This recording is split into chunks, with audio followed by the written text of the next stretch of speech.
மண்பாண்டம் என்பது வெறும் சமையல் பாத்திரம் மட்டுமல்ல, அது தமிழர்களின் பல்லாயிரம் ஆண்டு வரலாற்றை காத்து நிற்கும் ஒரு செப்பேடு. அதை உருவாக்கும் கைவினை கலைஞர்களின் உழைப்பையும் அவர்கள் அதில் காட்டும் நேர்த்தியும் நாம் காணப்போகிறோம். என் பேர் சரவணன். என் பேர் எம் உத்தராபதி. இது காரைக்கால் மாவட்டம் கோட்டுச்சேரியில் செய்கிறோம். மண்பாண்ட தொழில் ஒரு 3-4 தலைமுறையாக செஞ்சுட்டு வர்றோம். நான் ஒரு 12 வயசுலேருந்து தொழில் பண்ணுறேன். இப்போ 78 வயசு ஆகுது. முதல்ல மண் வயல்லேருந்து மண்பாண்டம் செய்கிறதுக்குன்னு உள்ள மண்ணை பார்த்து எடுத்துகிட்டு வரணும். அதில் கல் வேறு இதெல்லாமே இருக்கும். அதெல்லாமே முதல்ல காய வைக்கணும். வெயிலில் நல்லா ஒரு 2-3 நாள் காய வச்சு, அதுக்கப்புறம் 3 நாள் காய்ஞ்சதுக்கப்புறம் அதை ஊற வைக்கணும். ஊறினதுக்கப்புறம் நல்லா கரைச்சி சல்லடை வச்சுருப்போம். அதுக்குன்னு சல்லடை வச்சுருப்போம். அந்த சல்லடையில் கரைச்சி வடிகட்டிடுவோம். கிட்டத்தட்ட ஃபில்ட்ரு பண்ணுற மாதிரி ஃபில்ட்ரு பண்ணி அதுக்குன்னு ஒரு தொட்டி வச்சுருக்குறோம். அந்த தொட்டியில் ஊற்றிடுவோம். தொட்டியில் ஊற்றி ஒரு 2 நாள் வெயிலை பொறுத்து அது மாறுபடும். வெயில் அதிகமாக அடிச்சதுன்னா 2 நாள்லேயே அது விரைச்சிடும். அந்த மண்பானை செய்கிறதுக்குள்ள பதம் வந்துடும். அப்படி வெயில் கம்மியாக இருந்ததுன்னா ஒரு 3 நாளாவது ஆகும். அதுக்கப்புறம் அந்த மண்ணை தேவையான அளவுக்கு மணல் கலந்து, அது தோப்பு மண்ணுன்னு சொல்லுவோம். அந்த தோப்பு மண்ணை கலந்து பானை செய்கிறதுக்குன்னா ஒரு ரேஷியோ இருக்குது. மணல் எந்த அளவுக்கு கலக்கணுமோ அதுதான் கலக்கணும். ஒவ்வொரு பொருளுக்கு தகுந்த மாதிரி மாறுபடும் அந்த மணல் கலக்கிறது. அதை கலந்து கையினால் பிணையணும். பிணைஞ்சி அதுக்கப்புறம் மண்ணடின்னு சொல்லுவோம். அது மிதிக்கிறதுக்கான உள்ள இடம். அதில் வச்சு மிதிப்போம். மிதித்து நல்லா 2-3 தடவை மிதிக்கணும். மிதித்து பானை செய்கிற பக்குவம் வந்ததுக்கப்புறம் அதுக்கப்புறம் தான் அந்த பானை செய்யணும். அது இப்போதைக்கு முதல்லலாம் இந்த மாதிரி வீல் வச்சுருந்தாங்க, கையினால் சுற்றுற வீல். இப்போதைக்கு எல்லாமே கரண்ட்டு வீலாக வந்துடுச்சு.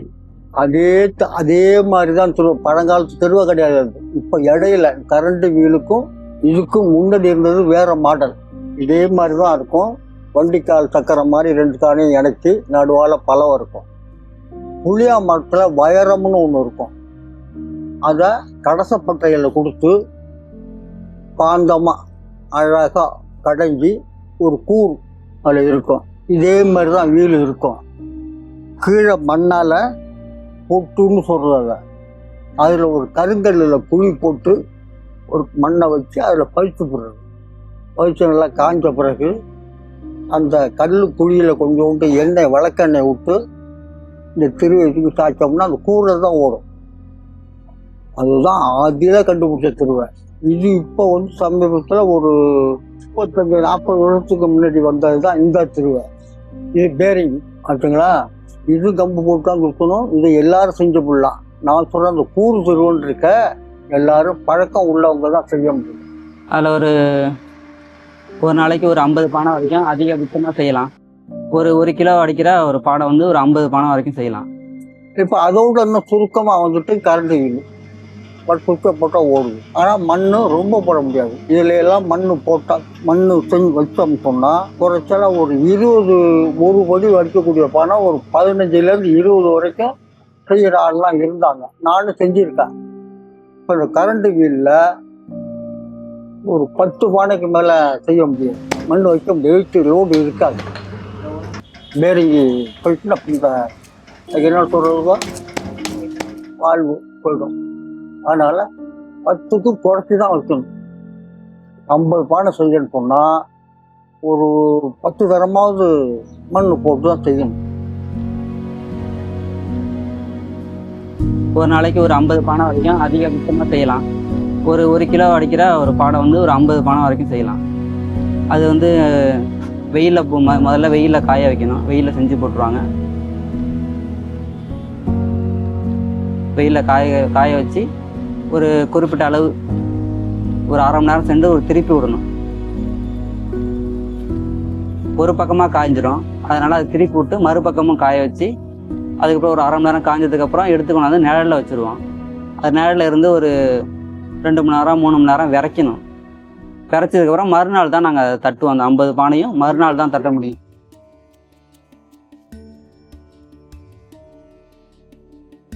இது கருங்கல்லாலான கல். இதெல்லாம் இப்போ சேகரிக்கிறதுனாக்கா முடியாது. இது காஸ்ட்லியான பொருள் தான். இருந்தாலும் காசை போட்டு வாங்கிட முடியாது. இதெல்லாம் எனக்கு முன்னோர்கள் அவங்க தயார் பண்ண கல். எங்கேயுமே சேகரிக்க இப்போ முடியாது. உளி அதுக்குன்னு ஒரு உளி கல் உளின்னு இருக்கும், அதால அடித்த கல் தான் இது. இது கூறு நல்ல மேடா இப்படி இருக்கணும், இருந்தால் தான் பானை ஒட்டுமே அடிக்கலாம். இதெல்லாம் கூறு தளர்ந்து போச்சு, இதை வச்சுக்கிட்டு தான் ஓட்டிக்கிட்டு இருக்கோம். தட்டு பலகைன்னு சொல்றது மரக்கட்டை. இது நம்ம சாதாரணமாக நாமளும் செஞ்சுக்கலாம், ஆச்சாரியார்கிட்ட கொடுத்து செஞ்சுக்கலாம். இதுதான், அது வேற ஒன்றும் பெரிய மூலத்தன பொருள் கிடையாது, உபாயமானது தான். ஆனால் திடீர்னு சேகரிக்க முடியாது.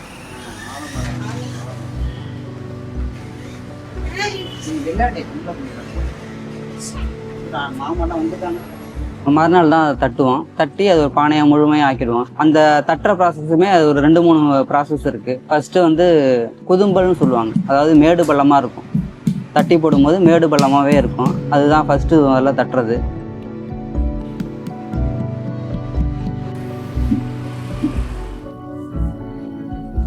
ரெண்டாவது நிறவறதுன்னு சொல்கிறது. நிறவுனா திரும்ப அந்த மேடு பள்ளத்தெல்லாம் போக்குறது, மட்டமாக அழகாக ஆக்குறது. மட்டம் பண்ணி போட்டுருவோம். அதுக்கப்புறம் அதுக்கு காவி பூசுவோம். காவினா செம்மண் தான் அதுவும். அதெல்லாம் நிறைய பேர் கெமிக்கல்னு சொல்லிக்கிட்டு இருக்காங்க. அது கெமிக்கல் கிடையாது, அது ஒரு செம்மண்.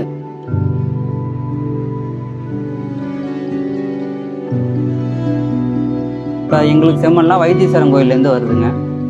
அந்த மண்ணை வந்து மழை தண்ணியில் கரைக்கணும். அந்த செம்மண்ணை வந்து நார்மலாக நீங்கள் நார்மல் தண்ணியில் கரைச்சிங்கன்னா முறிஞ்சு போயிடும், தயிர் மாரி முறிஞ்சு போயிடும். அது வேலைக்கு ஆகாது. அதனால் அது மழை தண்ணி இல்லைன்னா சுத்தமான நல்ல தண்ணியில் அது அந்த காவி ப்ராசஸ்ங்கிறது அது பெரிய மண்பாண்டம் செய்கிறத விட அதிக ப்ராசஸ் அந்த காவியை உருவாக்குறதுங்க. அதனால் அந்த காவியை வந்து மழை தண்ணியில் கரைச்சி வடிகட்டி அது காவி பொறுக்க ஆக்கிடுவோம். நல்லா சின்ன மெல்லிசான பொறுக்கு மாரி வந்துடும், ஓட்டாஞ்சலி மாரி. இன்னும் அதை விட நைஸான பொறுக்க ஆகிடும். அதை பதப்படுத்தி வச்சுருப்போம்.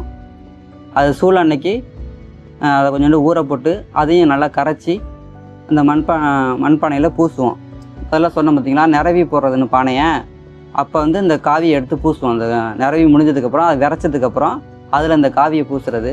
பூசிட்டு கொஞ்சம் நேரம் சேர்ந்து ஒரு அரை மணி நேரம் சேர்ந்து விரைச்சிடும். அந்த காவி பூசினதோட காஞ்சி போயிடும். அதுக்கப்புறம் அது பதம் அடிக்கிறதுன்னு சொல்கிறது. ஏதாவது தட்டும் போது மேடு பள்ளம் இருக்கும் பானைகளில், அதை தட்டி ஃபினிஷிங் பண்ணுறதுங்க. ஃபினிஷிங் பண்ணி முழுமை அடைஞ்சிடும் பானை. அதுக்கப்புறம் தான் முழுமையடையும். அதுக்கப்புறம் நிழலையே விட்டு காய வைக்கணும். கிட்டத்தட்ட ஒரு வாரமாவது அது நிழலில் காயணும். அது காஞ்சதுக்கப்புறம் தான் அதுக்கப்புறம் நிறைய பொருள் சேர்த்து ஒரு சூளைக்கு வைக்கணும்னாக்கா ஒரு இங்கே உள்ள சூளைக்கெலாம் ஒரு 300 பானை, ஒரு படி பானைனா ஒரு 300 பானை இருந்தால் தான் அந்த சூளையில் வச்சு சுட முடியுங்க. இந்த பொங்கல் சீசன் வருது இல்லையா, அதுக்கு அச்சு பானை நிறையா கேட்பாங்க. மாட்டு கொம்பு இருக்குல்ல, பழங்காலத்தில் எனக்கு முன்னோர்கள் மாட்டு கொம்புனால அந்த சீப்பறக்கிறவங்க ஈடுகுழி செய்கிறவங்கெல்லாம் வருவாங்க. அவங்கள்ட்ட மாட்டு கொம்பு இருக்கும். ஒரு 100 ரூபா 200 ரூபா கொடுத்தா இதால் 2-3 மாதிரி கொம்பை செச்சு வாட்டோம்னா எந்தெந்த டிசைன் சொல்கிறோமோ அதை போட்டு கொடுப்பாங்க. இதெல்லாம் வந்து பல்லச்சுன்னு சொல்கிறது, இது சுட்டி எச்சுன்னு சொல்கிறது. அந்த பொங்கல் நேரத்தில் இந்த பானையை கொடுத்துருவோம். மற்ற நேரத்தில் தேவையில்லை, பொங்கலுக்கு மட்டும்தான் அச்சு பானை. ஒவ்வொரு குடும்பத்துலேயும் அச்சு பானை பாரம்பரியமாக கொண்டு வருவாங்க, அதுக்காக போட்டு வச்சுருவோம். கொஞ்சம் கொஞ்சம் போடுவோம்.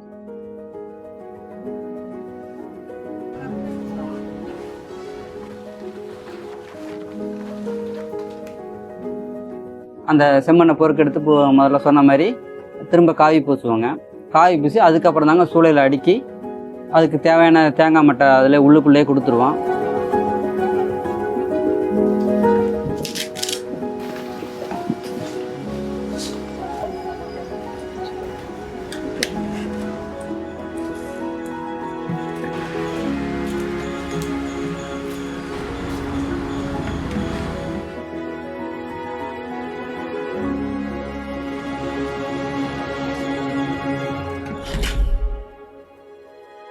கொடுத்துட்டு மேலே ஜாமனை அடுக்கி அதுக்கு மேலே வைக்கல் போட்டு அதுக்கு மேலே சேர் எடுத்து மேலே மொழிவிடுவாங்க. சுத்தமாக அழகாக மொழிவிட்டு அதுக்கப்புறம் தான் கீழே எரிக்கணும்.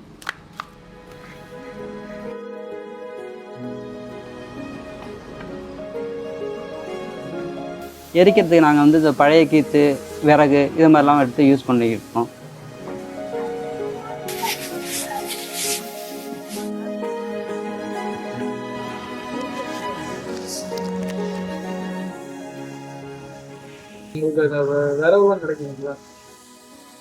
விறகு பழைய வீடெலாம் பிரிக்கிறாங்களே அதுலேருந்து கொண்டு வர்றது தான். ஏதோ கிடச்சிக்கிட்டு இருக்கு தம்பி. சரி.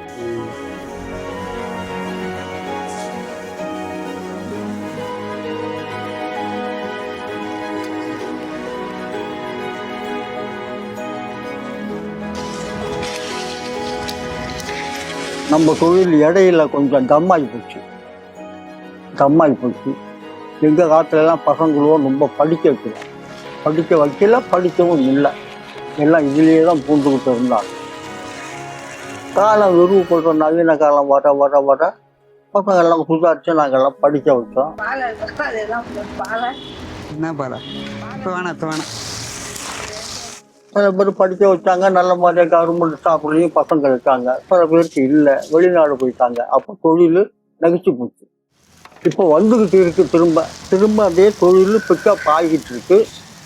இருந்தாலும் பசங்களும் வேலை செய்யறதுக்கு இல்லை, எல்லாம் மேலே போயிட்டு படிச்சுட்டுவோம்.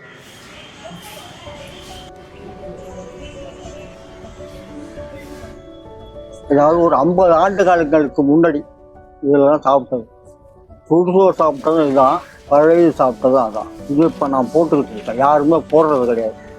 இப்போ உள்ள இளைஞர்கள்லாம் இது பிடிக்க செய்ய தெரியாது. இது சின்னது, இது பெரிய மல்லை.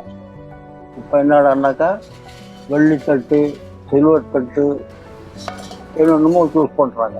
இப்படியெல்லாம் இதையெல்லாம் ஒதுக்கி விட்டு நவீன காலமாக வந்த பிறகு தான் இந்த வியாதி அதிகம் வந்தது. மீண்டும் பழைய காலங்கள் மாதிரி இதில் சாப்பிட்ணும், இதிலே சமைக்கணும்.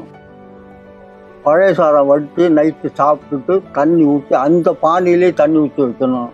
இந்த நீராத்தை குடித்தாலே எந்த வித வியாதியும் வராது.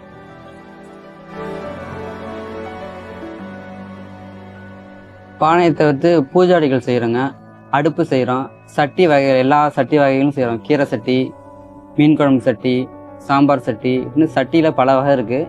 எல்லா சட்டியும் செய்வோம். கல்யாணத்துக்கு வேண்டிய திருமண பானைகள்லாம் செய்வோம். அதுக்கு எல்லாமே நாங்களே வர்ணம் பூசி நாங்களே கொண்டாந்து வச்சுருவோம். கல்யாண மண்டபத்திலே கொண்டாந்து வச்சுருவோம். கல்யாண பானைகள் செய்கிறோம். வேறு உண்டியல், சின்ன சின்ன பொருள், விளையாட்டு ஜாமான், அகல் விளக்குகள், இதுமாரி பல பொருளுமே மண்பானையில் செய்கிறோங்க.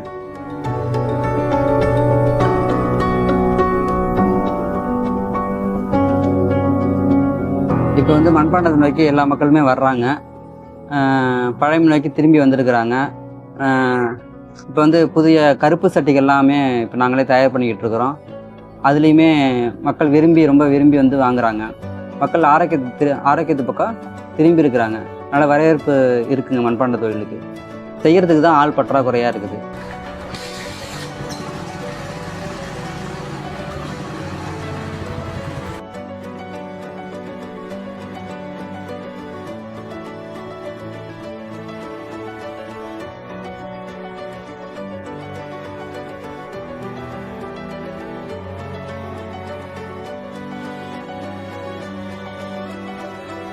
ஆடம்பர நேயர்களுக்கு மிக மிக நன்றி.